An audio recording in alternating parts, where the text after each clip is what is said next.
Good evening, and welcome to a very special report brought to you by the Algonquin Times. I'm Douglas Boyle. Later in the show, we'll be looking at how COVID-19 has affected different countries around the world, and how these different countries measured their vaccine rollout programs. But first, we go to Mara Belanger, who is following the story of what some Canadian politicians have to say about Beijing hosting the 2022 Olympics. Thanks, Douglas.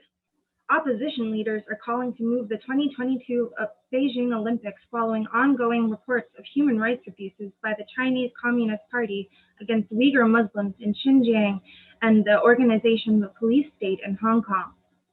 None have been more outspoken on the matter than federal Conservative Party leader Erin O'Toole, who raised the issue to reporters at Parliament Hill last week. Time has come for Canada to call on the International Olympic Committee to relocate the 2022 Winter Olympics out of China. Canada must take a stand and show leadership, but we do not need to do this alone. We should work with our closest allies and coordinate an effort to relocate the Games for 2022. And in doing so, remind our allies of the important role Canada has played and must continue to play in taking an early stand for human rights. When probed on the issue of whether or not the 2022 Olympics would be relocated, Prime Minister Trudeau gave little away, saying it was difficult to say whether or not China's treatment of its Uyghur minority could be classified as a genocide. Back to you, Douglas. Thank you, Mara. We now go to Ritika Jimmy, who has been exploring how different countries have been handling the COVID-19 vaccine rollout. When the entire world was pushed into their homes due to the pandemic, every country took different measures to contain the situation.